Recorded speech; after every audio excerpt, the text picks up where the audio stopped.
కొంచెం ఆగు, నీ గాబరాని కంగారు తగ్గించుకో, ఇక్కడి నుంచి హడావుడు చేయకు, టైం లేదు, ఇప్పటికే టైం దగ్గర పడింది, నువ్వు కొంచెం జాగ్రత్తగా ఉంటే డీల్ అయిపోద్ది. ఇది క్లుప్తంగా ట్రంప్కి నెతన్యాహుకి మధ్య జరిగిన మాటలు. ఇంకా చెప్పాలంటే కాస్త ట్రంప్ ఘాటుగానే మాట్లాడాడు నెతన్యాహుతో. ఇది నేనంటున్న మాట కాదు, ఆయన పోస్ట్ చూస్తే మీకు అర్థమైపోతుంది. ట్రంప్ నెతన్యాహు మధ్య మరోసారి విభేదాలు భగ్గుమన్నాయి. నెతన్యాహుకి ట్రంప్ స్ట్రాంగ్ వార్నింగ్ ఇచ్చాడు. లెబనాన్ ఎయిర్ స్ట్రైక్స్ పై ట్రంప్ ఆగ్రహాన్ని వ్యక్తం చేశాడు. వెంటనే హెజ్బుల్లాపై దాడులు ఆపకపోతే నీ సంగతి ఏంటో చూస్తానంటూ చెప్పుకొచ్చాడు ఏకంగా. మీరు చూడొచ్చు ట్రంప్ చేసిన పోస్ట్ని. ఫస్ట్ నేను మీకు చదివినిపిస్తా, ఆ తర్వాత మనం డీటెయిల్గా మాట్లాడుకుందాం. This mornings attack on Beirut అంటే లెబనాన్కి సంబంధించి. Beirut should not have happened, particularly on a special day when we are so close to a peace deal with Iran. Israel has the right to defend itself against threats, but the attack was responding to was very small and meaningless. Nobody was hurt, injured or killed, or should not disrupt this important process. We are very close to a deal that will bring peace to the region, including to Lebanon, and all sides should stand down. There should be no more attacks by Israel anywhere in Lebanon, but there should also be no more attacks by any other party, including Hezbollah, against Israel. This could be the beginning of long and beautiful peace. Let's not blow it. Thank you for your attention to this matter, President Donald J. Trump. Trump కొద్దిసేపటి క్రితం చేసిన tweet ఇది. ఆయన ఏమంటున్నాడు మీరు చూడొచ్చు. ఆయన అంటున్న మాటల్ని ఈరోజు ఉదయం లెబనాన్కి సంబంధించి బీరూట్ మీద దాడి జరిగింది, దాన్ని నేను తీవ్రంగా ఖండించడం జరుగుతోంది అని చెప్పుకొచ్చాడు. లెబనాన్ రాజధాని బీరూట్. సో రాజధాని బీరూట్ మీద దాడి జరిగింది, ఇది ఇజ్రాయెల్ దాడి చేస్తుంది. మీరు చూడొచ్చు this morning attack on Beirut should not have happen. అంటే డీల్ దగ్గరకు వచ్చింది కదా, అందుకే వార్నింగ్ ఇస్తున్నాడు ఇజ్రాయెల్ కూడా ఏకంగా. కొద్దిసేపటి క్రితం ఇజ్రాయెల్ లెబనాన్ రాజధాని బీరూట్ మీద దాడి చేస్తుంది. ఆ దాడి జరగకపోయి ఉండాల్సింది.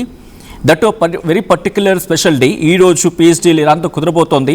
అండ్ ఇలాంటి రోజు అస్సలు జరగకూడదు అని చెప్పి నేను కోరుకుంటున్నాను. జరగకపోయి ఉండాల్సింది. ఇజ్రాయెల్కి ఆ రైట్ ఉంది, ఆ హక్కు ఉంది, తమని తాము డిఫెన్స్ చేసుకునే హక్కు.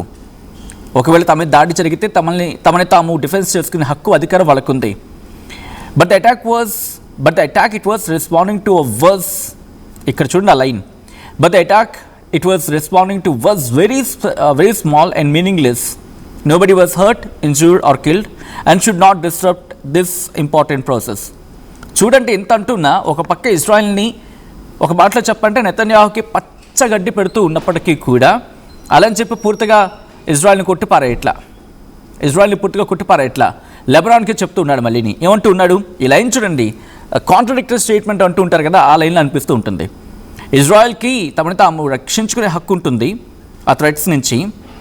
అలా అని చెప్పి ఈ అటాక్ ఏమంత పెద్దది కాదు, చాలా చిన్నది, అర్ధరహితం కూడా. ఇది ఎవరికి హర్ట్ కాలేదు, గాయాలం కాలేదు, ఎవరు చచ్చిపోలేదు. But should not disturb this important process. And అలాగే ఈ ఇంపార్టెంట్ ప్రాసెస్, ఈ పీస్ డీల్ని డిస్టర్బ్ చేయొద్దు అని చెప్తున్నాడు. మేము చాలా దగ్గరగా ఉన్నాం, ఈ పీస్ డీల్ కుదరడానికి చాలా దగ్గరలో ఉన్నాం. ఈ పీస్ డీల్ కనుక కుదిరితే ఈ ప్రాంతానికి, ఈ రీజన్కి పీస్ వస్తుంది, ఈ రీజన్కి శాంతి నెలకొంటుంది, లెబనాన్తో సైతం. అట్ ద సేమ్ టైం ఏమంటున్నాడు, and all sides should stand down. అందరూ కూడా వాళ్ళని సముదాయించుకొని అలా నిల్చోవాలంతే. ఇంకా ఏమంటున్నాడు, they should be no more attacks by Israel anywhere in Lebanon. Israel కూడా వార్నింగ్ ఇస్తున్నాడు, మీరు ఎక్కడా కూడా లెబనాన్లో దాడి చేయడానికి లేదు. But they should also be no more attacks by any other party including Hezbollah against Israel. ఏమంటున్నాడు, అలాగే ఇంకే పార్టీ కూడా, అంటే అది ఇరాన్ కావచ్చు, హెజ్బుల్లా కావచ్చు, హమాస్ కావచ్చు, హౌతీలు కావచ్చు, లెబనాన్ కావచ్చు, యెమెన్ కావచ్చు, లేకపోతే గాజా, వీళ్ళు ముగ్గురు కూడా ఎవ్వరు కూడా ఎనీ అదర్ పార్టీ ఇంకే పార్టీ కూడా దాడులు చేయడానికి లేదు ఇజ్రాయెల్పై. అండ్ ఇంకేమంటున్నాడు, this could be the beginning of a long and beautiful peace, let's not blow it. ఇది ఎప్పుడూ చాలా రోజుల నుంచి ఎదురు చూస్తున్న శాంతి చర్చలు కాబట్టి, ఆ శాంతి చర్చలు కొలుకొస్తున్నాయి కాబట్టి దీన్ని పేల్చేయకండి, అంటే 2 ట్రాన్స్లేషన్లో మాట్లాడుకుంటే దీన్ని చెడగొట్టకండి అని చెప్పి మన భాషలో అనుకోవచ్చు. బట్ 2 ట్రాన్స్లేషన్లో అనుకుంటే దీన్నేం మీరు పేల్చేయకండి ఇంత మంచి సమయాన్ని అని చెప్పి ట్రంప్ చెప్పుకొస్తూ ఉన్నాడు. ఇద్దరి మధ్య మాటల తూటాలు అయితే పేలుతున్నాయి. I think this is the second time అనుకుంటాను. మొన్నటికి మొన్న కూడా అంతే. ఒకసారి ట్రంప్ అన్న ఆ ట్వీట్ని మీరు చూస్తూ ఉన్నారు. అయితే ఇక్కడ ఇంకొక మాట కూడా వినిపిస్తూ ఉంటుంది. గతంలో ట్రంప్ పీస్ డీల్కి వెళ్తున్న సందర్భంలో ఎన్నిసార్లు ఇజ్రాయెల్ దాడి చేసింది? ఇది ఇంపార్టెంట్ క్వశ్చన్. ఇప్పుడు ఇక్కడ మాట్లాడుకుందాం. ఎందుకంటే పీస్ డీల్కి వెళ్తున్న సందర్భంలో ఇక్కడ ఏదైనా జరిగింది. పీస్ డీల్కి వెళ్తున్న సందర్భంలో ఐ థింక్ లాస్ట్ టైంలో కూడా అనుకుంటా, జూన్ 2025లో కూడా అంతే. మొన్నటికి మొన్న ట్రంప్ ప్రభుత్వం ఇరాన్తో అణు చర్చలు కొనసాగిస్తున్న టైంలో ఇజ్రాయెల్ ఇరాన్ మీద ఏం చేస్తుంది? ఆపరేషన్ రైజింగ్ లైన్ స్టార్ట్ చేస్తుంది. భారీగా దాడి చేస్తుంది. దాడికి ముందు ట్రంప్ కొంత టైం ఇవ్వాలని చెప్పి కోరాడని చెప్పి పలు అంతర్జాతీయ మీడియా సంస్థలు కావచ్చు, లేకపోతే కొన్ని మీడియా రిపోర్ట్స్ చెప్పుకొచ్చాయి. కరెక్ట్గా జూన్ 13ని, కరెక్ట్గా ఇదే ఏడాది, అంటే ఒక ఏడాది క్రితం అప్పుడు దాడి చేస్తుంది. అయిపోయిన తర్వాత మళ్ళీ ఫిబ్రవరి 2026కి వద్దాం. ఇరాన్కి అమెరికాకి మధ్య దాడులు జరుగుతూ ఉన్నాయి. అమెరికా ఇరాన్ మధ్య దాడులు జరుగుతూ ఉంటే అమెరికా ఇజ్రాయెల్ కలిసి ఇరాన్పై దాడులు జరిపిన సందర్భం, దీంతో ప్రాంతీయ ఉద్రిక్తలు పెరిగిన సందర్భంలో అప్పుడు కూడా పీస్ డీల్ గురించి చర్చలు జరిగాయి.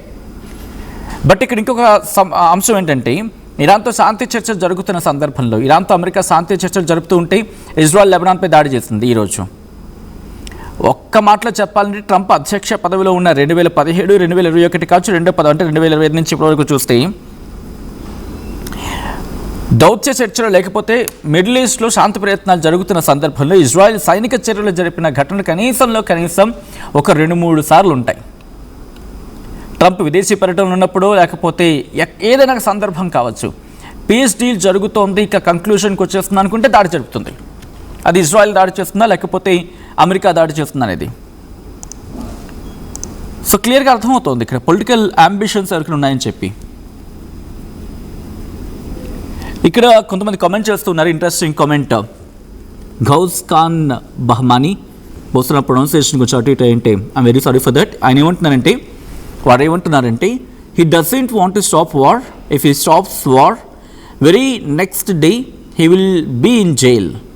I think in the context of Netanyahu he might saying. అంతే కదండి, ఇద్దరు వద్దు అంటున్నారు అలీ. సో ఇక్కడ ఏమంటున్నారంటే he doesn't want to stop war. ఆయనకి వార్ ఆగడం ఇష్టం లేదు. ఒకవేళ వార్ ఆగితే కనుక జైల్లో ఉంటాడని చెప్పి. ఇది చాలా పెద్ద ఎత్తున జరుగుతున్న చర్చ. బట్ నిజంగానే అలా జరుగుతుందా? లేకపోతే లెబనాన్ దాడి చేస్తున్న పాయింట్ని తీసుకొని మళ్ళీ నేతన్యాహు దాడికి వెళ్తాడా?